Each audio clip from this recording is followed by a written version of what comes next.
Olá, como vai? Graças a Deus por mais um dia em nossa vida. Antes de continuarmos o nosso estudo, que hoje iniciaremos o tema, o assunto de Samuel e o seu papel no plano redentor de Deus. Mas eu quero explicar de uma maneira bem resumida e simples sobre os dois ofícios, profeta e sacerdote. O profeta, aqui como na Bíblia está descrito aqui no Antigo Testamento, na palavra de Deus e também no Novo Testamento, o profeta, ele recebe a revelação divina, diretamente de Deus, e as entrega ao povo de maneira oral. Então, ele fala aquilo que Deus lhe mostra, aquilo que Deus lhe fala. Então, ele transmite ao povo oralmente, ou visivelmente por meio de ações proféticas. O profeta, ele recebe de Deus para transmitir ao povo. E o dever dos profetas, dentre tantas coisas, nós temos revelar a vontade de Deus ao povo, interpretar a lei em seus aspectos morais e espirituais, protestar contra o formalismo e o pecado, chamando o povo de volta ao caminho do dever, dirigir-lhe a atenção para as promessas gloriosas de Deus para o futuro. O profeta é designado a ser o representante de Deus junto ao povo. E era essencialmente um mestre religioso. Sacerdote era o representante do homem, do ser humano, junto a Deus. Ele é o contrário do profeta, né? O sacerdote tinha o privilégio especial de se aproximar de Deus e de falar e agir em favor do povo. Eles eram mestres também, mas diferente dos profetas. Eles davam ênfase às observâncias rituais envolvidas na maneira correta de se aproximar de Deus. Em Hebreus, capítulo 5, nós podemos ver as características de um sacerdote. Ele é tomado de entre os homens para ser seu representante junto a Deus. É nomeado por Deus, age no interesse dos homens, dos seres humanos, por coisas concernentes a Deus, isto é, coisas religiosas. Ele oferece dons e sacrifícios pelos pecados. E o sacerdote também faz intercessão pelo povo. Esses dois ofícios, profeta e sacerdote, nós temos que entender bem aqui nesse contexto de Samuel, no Antigo Testamento, e isso é muito importante. São 3 ofícios: profeta, sacerdote e rei. Mas hoje ficaremos com esses 2 entendimentos, essas 2, podemos dizer assim, definições de profeta e sacerdote. Deus nos abençoe nesse estudo da palavra Samuel, o seu papel no plano redentor de Deus.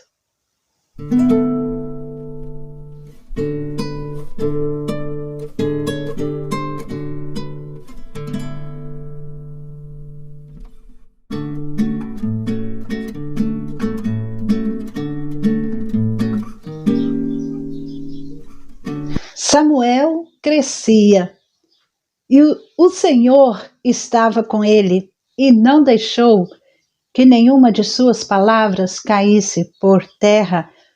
Todo Israel, desde Dan até Berseba, reconheceu que Samuel estava confirmado como profeta do Senhor.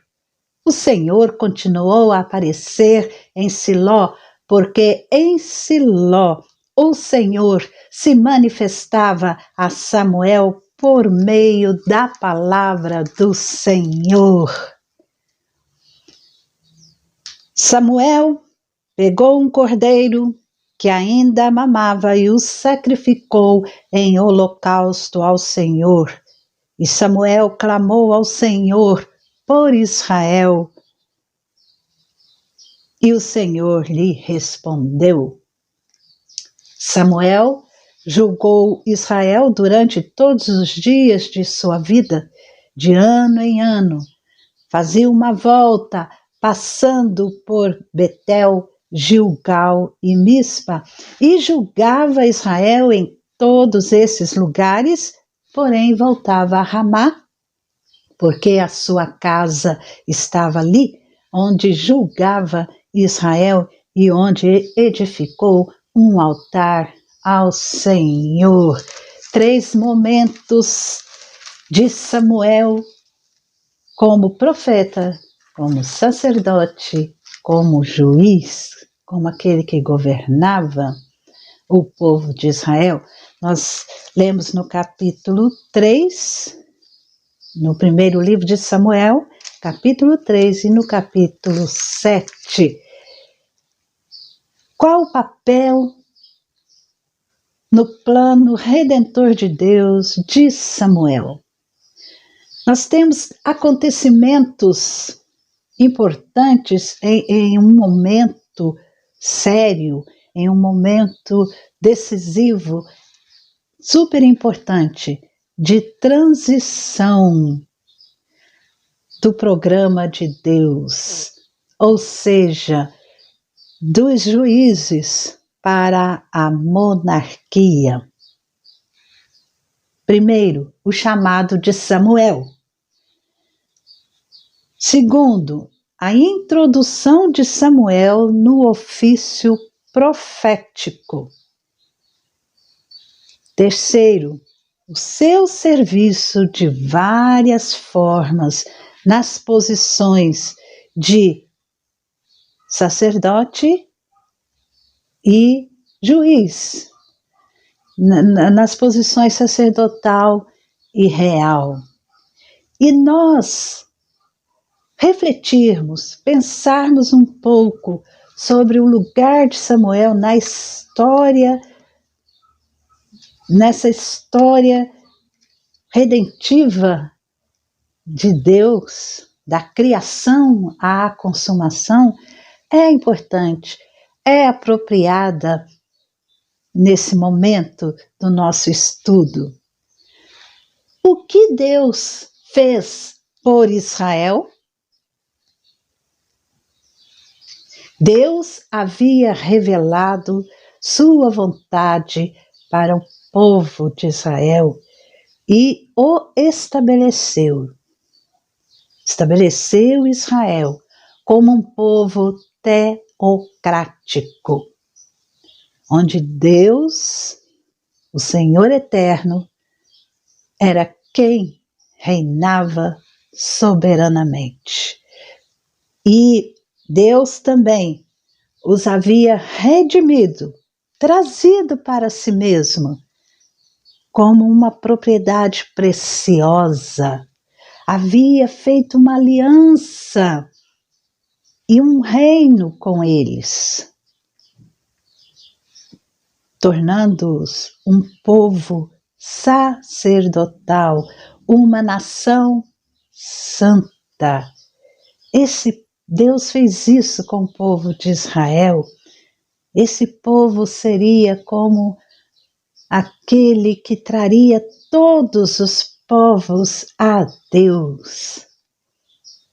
Deus também lhes havia dado a sua palavra por meio de Moisés. Os havia instruído quanto ao modo de adorá-lo. Deus os havia guiado sob Josué na conquista da terra prometida. Isso é o que Deus fez por Israel. E qual foi a resposta de Israel? Do povo? Qual foi a resposta? Israel, no entanto, não viveu de acordo ou cumpriu o seu compromisso de ser, fazer e servir como Deus havia estipulado. Resumindo, Israel não estava exibindo, mostrando o reino de Deus, uma perspectiva do reino. Israel não servia como um povo mediador entre as nações. Israel não manteve o pacto durante um período de mais ou menos 300 anos. Foi o período dos juízes. Israel mostrou não ter consciência de ser o povo de Deus. Embora tenha havido algumas evidências claras de fidelidade espiritual, mas essa não foi a característica do povo como um todo. A adoração parecia ser negligenciada e, às vezes, totalmente alterada para servir aos meios, aos seus desejos egoístas. O sacerdócio tornou-se corrupto. A terra não foi totalmente ou completamente ocupada como Deus havia prometido a Abraão, como Deus ordenara também. Tornaram-se necessárias promover uma restauração e renovação profundas em Israel para uma retomada dos alvos da aliança. E Deus iria fazer isso sob a mão de Deus. Esse foi um momento de transição. O Senhor, Ele controla os rumos da história do seu povo.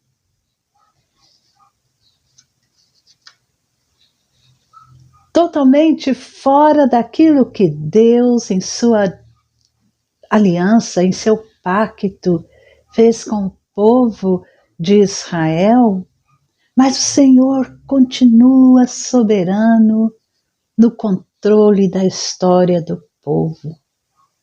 E esse momento tão importante no qual Samuel foi chamado por Deus para justamente fazer essa transição dos juízes para a monarquia, o Senhor, hoje, Ele continua a intervir na história do seu povo. Hoje, todos aqueles que estão em Cristo Jesus, todos somos povo de Deus. Nós somos a nação divina, chamada por Deus para sermos o povo que intercede a Deus em favor da humanidade. Como nós podemos observar essa intervenção de Deus hoje? Como? Você entende como Deus é fiel? Se entendermos essa fidelidade divina à sua aliança, ao seu pacto, se nós entendermos essa fidelidade, isso vai produzir em nós temor e louvor a Deus. E precisamos disso hoje. Temos apresentado a Deus um louvor com a nossa vida, um louvor sincero e fervoroso por Jesus, o nosso mediador, para que outros venham e se rendam ao Senhor dos Senhores, ao Filho de Deus, Jesus Cristo, aquele que veio em cumprimento das profecias feitas no Antigo Testamento, ungido de Deus, que veio a este mundo para a nossa salvação, para a nossa redenção. Então, quando olhamos para Jesus Cristo, nós vemos que Deus cumpriu a sua promessa, que Deus foi fiel, é fiel à sua aliança. E isso deve produzir em nós profundo temor e louvor a esse Deus grandioso, maravilhoso, a esse Deus que por sua infinita graça e misericórdia em Jesus Cristo demonstrou o seu amor por nós e nos redime e nos leva de volta a Deus. Jesus Cristo é o profeta, é o sacerdote perfeito. Jesus Cristo é aquele que trouxe ao mundo a revelação de Deus. E é também aquele que pode levar nós, seres humanos, nos levar a Deus. Por isso, somente Jesus Cristo é o único mediador entre Deus e os homens. Somente Jesus Cristo é aquele que nos dá o livre acesso a Deus.